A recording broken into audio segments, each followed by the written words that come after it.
Que se passe-t-il quand un évitant réalise que vous n'êtes pas juste une autre connexion occasionnelle, mais quelqu'un qui pourrait vraiment compter pour lui? Vous saurez quand ce changement arrive, parce que tout leur comportement change du jour au lendemain.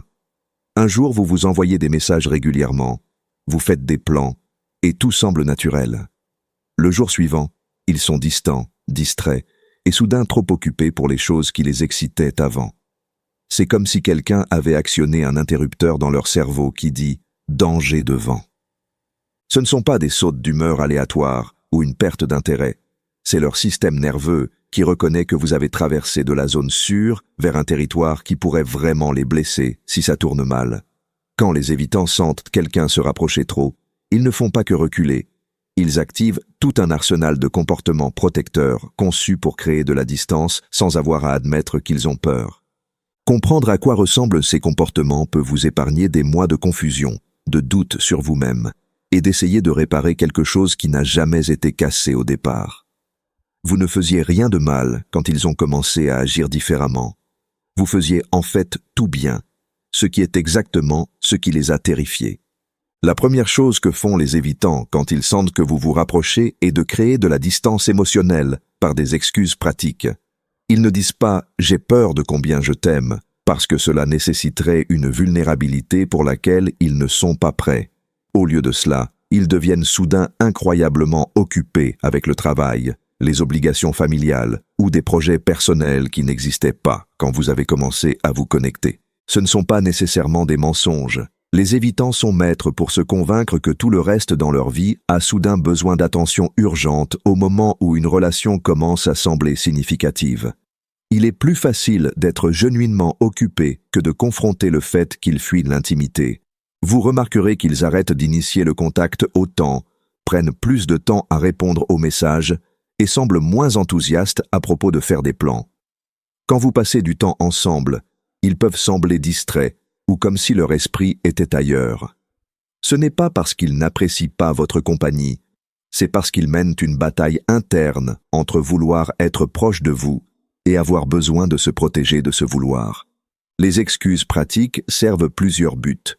Elles créent une distance réelle pour que l'évitant puisse réguler ses émotions sans avoir à blesser vos sentiments directement. Elles testent aussi si vous allez les poursuivre ou respecter leur espace, leur donnant des informations sur combien de pression la relation est susceptible d'impliquer. Plus important, ces excuses leur permettent d'éviter de prendre la responsabilité de leur peur. Il est plus facile d'être trop occupé pour quelqu'un que d'admettre que vous avez trop peur de vous soucier d'eux. Les excuses protègent leur image de soi tout en créant la distance que leur système nerveux exige. Le deuxième comportement que vous verrez est ce que j'appelle l'indisponibilité émotionnelle stratégique. C'est différent de leur réserve émotionnelle naturelle. C'est devenir délibérément moins réactif, moins engagé et moins émotionnellement présent qu'ils ne l'étaient avant. Ils peuvent arrêter de partager des informations personnelles qu'ils étaient auparavant à l'aise de discuter. Les conversations qui coulaient naturellement commencent à sembler forcées ou superficielles. Ils deviennent plus difficiles à lire, donnant des réponses plus courtes et offrant moins d'informations sur leurs pensées et sentiments. Cette indisponibilité stratégique sert de mécanisme de défense contre l'intimité qu'ils commençaient à ressentir. En devenant émotionnellement inaccessibles, ils créent une barrière qui les protège d'avoir à gérer leurs propres sentiments grandissants ou les vôtres. Ce qui rend cela particulièrement confus est qu'ils peuvent encore être physiquement affectueux ou sexuellement disponibles, tout en devenant émotionnellement distants. L'intimité physique ne menace pas leur autonomie de la même façon que la vulnérabilité émotionnelle. Donc, ils peuvent maintenir la connexion physique tout en fermant l'accès émotionnel. Cela crée une dynamique où vous vous sentez proche d'eux de certaines façons, mais complètement exclus dans d'autres. Vous pourriez avoir une grande chimie physique et apprécier passer du temps ensemble, mais sentir que vous ne vous connectez plus vraiment à un niveau plus profond. C'est exactement ce qu'ils essaient d'accomplir. Connexion sans vulnérabilité. Le troisième motif est de créer délibérément du conflit ou de trouver des défauts chez vous ou dans la relation. Quand les évitants commencent à se sentir attachés, ils cherchent inconsciemment des raisons pour lesquelles la relation ne marchera pas à long terme. Cela sert leur besoin psychologique de justifier la distance qu'ils créent. Soudain, des choses qui ne les dérangeaient pas avant deviennent des problèmes. Votre style de communication qu'ils trouvaient charmant semble maintenant nécessiteux. Votre intérêt pour leur vie qui se sentait bien avant semble maintenant intrusif. Votre désir de passer du temps ensemble qui était mutuel avant semble maintenant pressant. Ce ne sont pas nécessairement des manipulations conscientes. Les évitants commencent genuinement à remarquer les choses différemment quand leur système de peur s'active. Leur cerveau commence à interpréter les comportements relationnels normaux à travers un prisme de menaces et pression, plutôt que de soins et connexion. Ils peuvent commencer à souligner des incompatibilités qui n'étaient pas des problèmes avant, questionner si vous êtes faits l'un pour l'autre, ou exprimer des doutes sur l'avenir de la relation. Cela sert la fonction psychologique de faire que la distance semble logique plutôt que basée sur la peur. La recherche de défauts crée aussi du conflit qui justifie leur retrait. S'ils se disputent à propos de vos différences ou incompatibilités, ils peuvent reculer et blâmer cela sur des problèmes relationnels plutôt que leur propre peur de l'intimité. Le quatrième comportement est ce que j'appelle le shopping comparatif. Devenir soudain plus conscient d'autres options potentielles ou plus critique de ce que vous offrez comparé à quelques alternatives idéalisées. Ils peuvent commencer à mentionner d'autres personnes plus fréquemment, parler d'ex de façon qu'ils ne faisaient pas avant, ou sembler plus conscients de personnes attirantes autour d'eux. Ce n'est pas nécessairement à propos de vouloir d'autres personnes, c'est à propos de se rappeler qu'elles ne sont pas la seule option et qu'ils n'ont pas à s'engager dans ce niveau terrifiant d'attachement. Ce comportement sert plusieurs fonctions psychologiques. Il leur rappelle qu'ils ont des choix, ce qui se sent plus sûr que de sentir qu'ils ont besoin de vous spécifiquement. Il crée de la distance en introduisant le concept d'alternative dans la dynamique relationnelle, et il les protège de la vulnérabilité d'admettre que vous êtes devenu irremplaçable pour eux. Le shopping comparatif peut aussi se manifester comme eux soudain élevant leurs standards ou attentes pour la relation.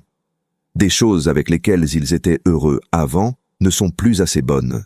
Ils commencent à exiger plus de vous, tout en offrant moins eux-mêmes, créant une dynamique où vous essayez constamment de vous prouver digne de leur engagement. Cela sert la fonction de vous faire travailler plus dur pour leur attention, tout en leur donnant des excuses pour rester non engagés. S'ils ne peuvent jamais tout à fait atteindre leurs standards, ils n'ont jamais à risquer la vulnérabilité de dire oui à la relation complètement. Le cinquième motif implique de saboter le momentum positif ou les moments spéciaux. Juste quand les choses commencent à vraiment bien se passer entre vous, quand vous avez des conversations significatives ou partagez des moments intimes, ils feront quelque chose pour perturber le flux. Ils peuvent soudain devenir distants après une soirée particulièrement proche ensemble. Ils pourraient déclencher une dispute juste après que vous ayez eu une conversation révélatrice. Ou ils peuvent annuler des plans ou devenir indisponibles juste quand il semble que vous vous connectez vraiment. Ce sabotage n'est pas malicieux, il est protecteur. Ces moments de connexion authentique sont exactement ce que leur système de peur essaie de prévenir. Quand ils se sentent devenir vulnérables ou attachés, leur esprit inconscient crée de la perturbation pour les empêcher d'aller plus profond. Le sabotage sert de bouton de remise à zéro qui les ramène à une distance émotionnelle plus sûre. Ils testent aussi si vous resterez à travers leur incohérence, leur donnant des informations sur si vous êtes susceptible de les abandonner s'ils montrent leur vrai moi. Ce qui rend cela particulièrement douloureux est que ces perturbations viennent souvent juste après les meilleurs moments entre vous. Juste quand vous pensez faire des progrès dans la connexion avec eux, ils créent de la distance qui vous fait questionner si le progrès était réel. Le sixième comportement est l'évitement du futur. Devenir inconfortable avec ou activement éviter les conversations sur où va la relation ou ce que vous voulez tous les deux à long terme. Avant qu'ils sentent que vous vous rapprochiez, ils auraient pu être à l'aise de faire des plans occasionnels ou de parler de choses que vous pourriez faire ensemble. Mais une fois que leur système d'attachement s'active, les conversations sur l'avenir commencent à se sentir comme de la pression et un engagement pour lesquels ils ne sont pas prêts. Ils déflèteront les questions sur le statut relationnel, éviteront de définir ce que vous êtes l'un pour l'autre, et deviendront vagues sur leurs intentions ou sentiments. Ce n'est pas nécessairement parce qu'ils ne veulent pas d'avenir avec vous, c'est parce que parler de l'avenir rend leurs sentiments plus réels et plus effrayants. L'évitement du futur sert aussi comme façon de garder leurs options ouvertes psychologiquement. Tant que rien n'est défini ou engagé, ils peuvent maintenir l'illusion qu'ils ne sont pas vraiment si attachés et pourraient s'en aller facilement si nécessaire. Ce comportement crée de l'incertitude qui vous garde dans un état de questionnement sur où vous en êtes ce qui sert leur besoin inconscient de maintenir pouvoir et contrôle dans la dynamique. Si vous êtes incertain sur leurs sentiments, vous êtes moins susceptible de faire des demandes ou d'avoir des attentes qu'ils ne sont pas prêts à rencontrer. Oubliez soudain ou minimisez les moments positifs que vous avez partagés, tout en se concentrant sur les problèmes ou préoccupations sur la relation. Ils peuvent agir comme si des conversations significatives n'étaient pas arrivées, rejeter des moments spéciaux comme moins significatifs qu'ils ne se sentaient au moment, ou se concentrer sur des problèmes mineurs, tout en ignorant la compatibilité et connexion majeure. Cela sert la fonction psychologique de faire que la relation se sente moins importante et plus facile à abandonner. La mémoire sélective les protège d'avoir à reconnaître combien la relation signifie pour eux. S'ils peuvent se convaincre que les bons moments n'étaient pas si bons ou que les problèmes sont plus gros que les positifs, ils peuvent justifier de maintenir la distance. Ce comportement peut être particulièrement confus parce que vous pourriez référencer un moment qui se sentait significatif pour vous deux, seulement pour qu'ils agissent comme s'il n'était pas important, ou ne les affectait pas de la façon qu'il les affectait clairement au moment. Le 8e et souvent signe le plus évident est eux communiquant directement leur inconfort avec le rythme ou l'intensité de la relation. C'est en fait une des façons les plus saines que les évitants gèrent de sentir quelqu'un se rapprocher trop, parce qu'au moins ils sont honnêtes sur leur expérience interne. Ils peuvent dire des choses comme « je sens que les choses bougent trop vite » ou « j'ai besoin de ralentir » ou « je ne suis pas prêt pour ce niveau d'intensité ». Ces déclarations viennent habituellement après qu'ils se soient sentis submergés par la proximité mais n'aient pas su comment l'adresser directement. Quand les évitants communiquent leur inconfort directement, il est important de faire attention à ce qu'ils disent vraiment, plutôt que d'essayer de les convaincre que leurs peurs sont infondées. Ils vous donnent des informations précises sur leurs capacités et états émotionnels. La clé est de distinguer entre quelqu'un qui a peur mais travaille à travers cela, versus quelqu'un qui communique qu'ils ne veulent pas que la relation progresse. Les évitants sains exprimeront leurs préoccupations tout en indiquant aussi qu'ils valorisent la connexion et veulent trouver une façon de la faire marcher à un rythme qui se sent gérable. Le 9e comportement implique de créer de la distance physique ou logistique pour égaler leur distance émotionnelle. Ils peuvent soudain devenir moins disponibles pour du temps en personne, suggérer de prendre une pause de se voir régulièrement, ou créer des barrières pratiques qui rendent la connexion plus difficile. Cela pourrait ressembler à eux soudain étant plus occupés avec le travail ou engagements sociaux, suggérant que vous avez tous les deux besoin d'espace pour vous concentrer sur d'autres priorités, ou créant des conflits d'horaires qui réduisent votre temps ensemble. La distance physique sert la fonction psychologique de réduire les opportunités pour l'intimité et l'attachement. Contrairement aux excuses pratiques que j'ai mentionnées plus tôt, c'est une création plus délibérée de barrières conçues pour ralentir ou arrêter la progression de la proximité émotionnelle. Ils ne sont pas juste occupés, ils structurent activement leur vie pour limiter les opportunités d'intimité. Le motif final que je veux discuter est le test émotionnel. Créer des situations conçues pour voir comment vous répondrez à leur distance, incohérence ou signaux mixtes. Ce n'est pas de la manipulation consciente, mais plutôt leur esprit inconscient, essayant de rassembler des informations sur si vous êtes sûr pour s'attacher. Ils peuvent devenir moins réactifs pour voir si vous les poursuivrez agressivement ou respecterez leur espace. Ils pourraient être incohérents avec l'affection pour tester si vous deviendrez anxieux ou demandant. Ils peuvent créer des conflits mineurs pour voir comment vous gérez le désaccord et si vous essaierez de contrôler leurs réponses. Ces tests servent plusieurs fonctions.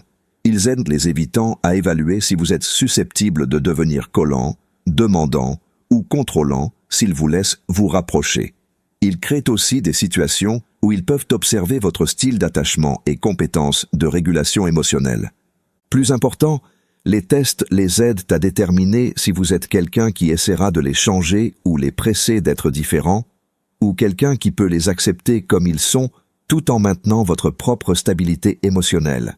La chose cruciale à comprendre sur tous ces comportements est qu'ils ne concernent pas vous personnellement ou quelque chose que vous avez fait de mal.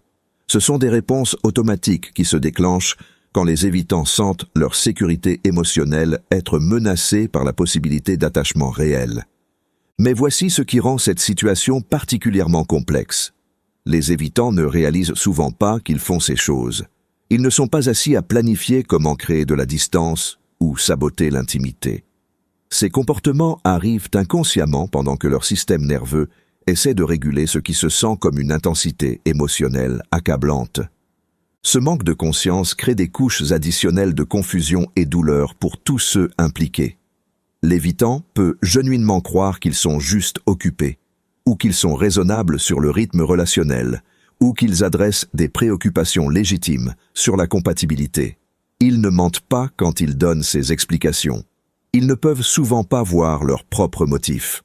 Pendant ce temps, vous traitez avec quelqu'un dont le comportement envers vous change dramatiquement, mais qui ne peut pas reconnaître ou expliquer pourquoi. Cela crée une dynamique où vous essayez de donner du sens à l'incohérence que l'autre personne ne reconnaît même pas comme incohérence. Ce qui rend cela encore plus challenging est que souligner ces motifs à un évitant déclenche souvent plus de comportements défensifs. Quand vous essayez d'adresser leur distance ou incohérence directement, ils peuvent interpréter vos observations comme pression, critique ou tentative de les contrôler. Cela peut escalader leur réponse défensive plutôt que créer la conscience ou changement que vous espérez. Le timing de quand ces comportements émergent crée aussi des types spécifiques de confusion et douleur. Souvent, les évitants afficheront la plupart de leurs motifs défensifs juste après des périodes de connexion et intimité authentique. Cela signifie que la distance et signaux mixtes viennent exactement quand vous vous sentez le plus hopeful sur le potentiel de la relation.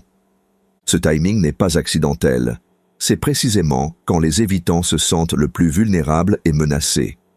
Mais expérimenter le rejet ou distance juste après des moments de proximité crée un type particulier de coup de fouet émotionnel qui peut être dévastateur à traiter.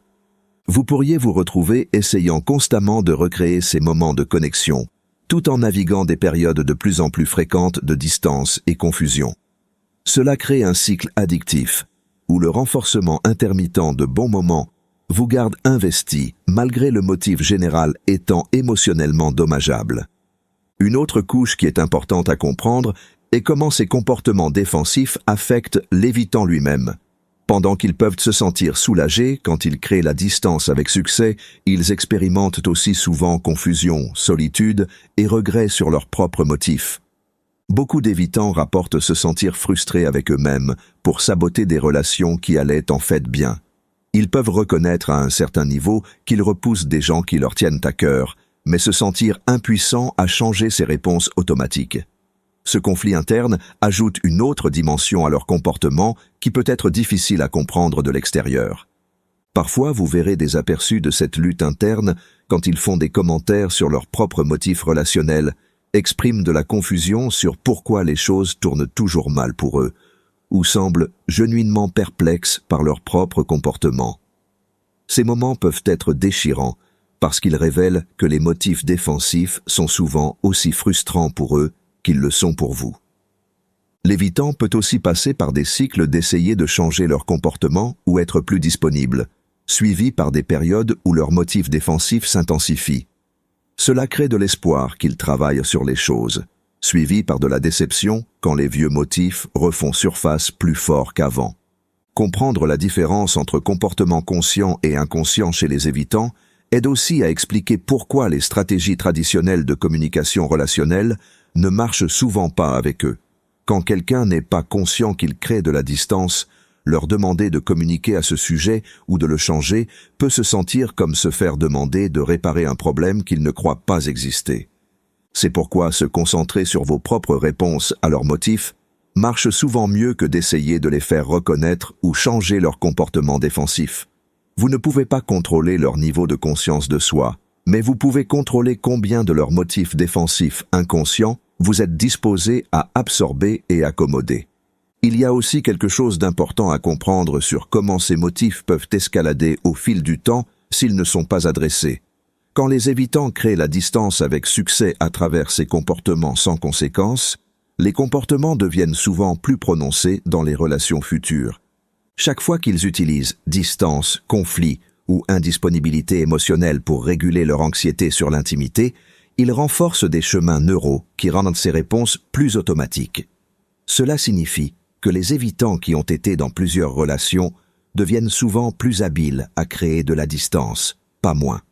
Cette escalation explique pourquoi certaines personnes rapportent que les évitants semblent empirer au fil du temps plutôt que s'améliorer, même quand ils sont dans des relations avec des partenaires patients et compréhensifs.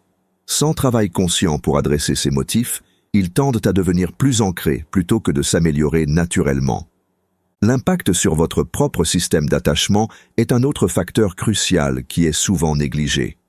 Être en relation avec quelqu'un qui crée de la distance quand vous vous rapprochez peut déclencher de l'anxiété et des comportements de poursuite, même chez des personnes qui sont normalement sécurisées dans les relations.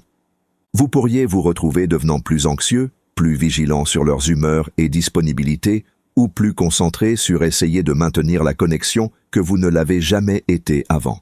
Ce n'est pas un défaut dans votre caractère. C'est une réponse normale à être dans une relation avec quelqu'un dont le comportement est imprévisible et incohérent. Cet impact sur votre propre régulation émotionnelle est important à surveiller parce qu'il peut créer des changements durables dans comment vous approchez les relations. Certaines personnes rapportent devenir plus anxieuses ou hypervigilantes dans les relations futures après avoir été impliquées avec quelqu'un qui créait constamment de la distance quand les choses se rapprochaient. Reconnaître ces changements en vous-même et prendre des étapes pour restaurer votre propre équilibre émotionnel est souvent plus important que d'essayer de réparer les motifs de l'évitant. Votre bien-être émotionnel ne dépend pas de leur volonté ou capacité à changer leur comportement défensif. Il y a aussi une distinction qui vaut la peine d'être faite entre les évitants qui sont conscients de leurs motifs et travaillent à les changer, versus ceux qui continuent à cycler à travers ces comportements sans autoréflexion ou croissance. Cette distinction détermine souvent si une relation a du potentiel pour satisfaction à long terme. Les évitants qui peuvent reconnaître leurs motifs défensifs, même s'ils luttent pour les contrôler, font souvent de meilleurs partenaires relationnels que ceux qui restent complètement inconscients. La conscience de soi ne résout pas automatiquement le problème, mais elle crée des possibilités pour communication et changement graduel qui n'existent pas quand quelqu'un ne peut pas voir son propre comportement. Si vous traitez avec un évitant qui montre une certaine conscience de leurs motifs et détresse authentique sur comment ces motifs affectent leur relation, il pourrait y avoir de l'espoir pour amélioration graduelle. Mais si vous traitez avec quelqu'un qui nie, minimise ou justifie constamment leur comportement défensif, vous faites probablement face à des motifs qui ne changeront pas peu importe à quel point vous êtes patient ou compréhensif. L'insight clé est que ces comportements représentent la tentative de l'évitant de résoudre un problème émotionnel interne, le conflit entre vouloir connexion et craindre vulnérabilité. Comprendre cela peut vous aider à répondre plus efficacement, mais cela ne vous oblige pas à accepter un traitement qui vous laisse constamment vous sentir confus, rejeté ou émotionnellement affamé. Quand vous comprenez ces motifs, vous pouvez répondre à eux plus efficacement. Au lieu de prendre leur distance personnellement ou d'essayer de réparer le problème à travers la poursuite, vous pouvez reconnaître ce qui arrive et décider comment vous voulez gérer quelqu'un dont le système nerveux traite votre connexion grandissante comme une menace à leur survie. La réponse la plus saine implique habituellement maintenir votre propre stabilité émotionnelle tout en ne les poursuivant pas à travers leur comportement défensif. Cela ne signifie pas accepter un mauvais traitement, mais plutôt ne pas participer dans la dynamique où leur distance crée de l'anxiété qui vous pousse à les chaser. Certains évitants travailleront à travers ces peurs s'ils reçoivent de l'espace et du temps sans pression. D'autres continueront à cycler à travers ces motifs défensifs indéfiniment. Votre travail n'est pas de déterminer dans quelle catégorie quelqu'un tombe. Votre travail est de décider si vous pouvez maintenir votre propre bien-être pendant que quelqu'un travaille à travers leur capacité pour l'intimité, à leur propre rythme. Avez-vous reconnu ces motifs dans vos relations avec des évitants? Partagez dans les commentaires quels comportements vous avez observés et comment vous y avez répondu. Si cela vous a aidé à comprendre ce qui arrive vraiment quand les évitants créent de la distance, aimez cette vidéo et abonnez-vous pour plus d'insights sur reconnaître et répondre aux comportements liés à l'attachement. Merci d'avoir regardé.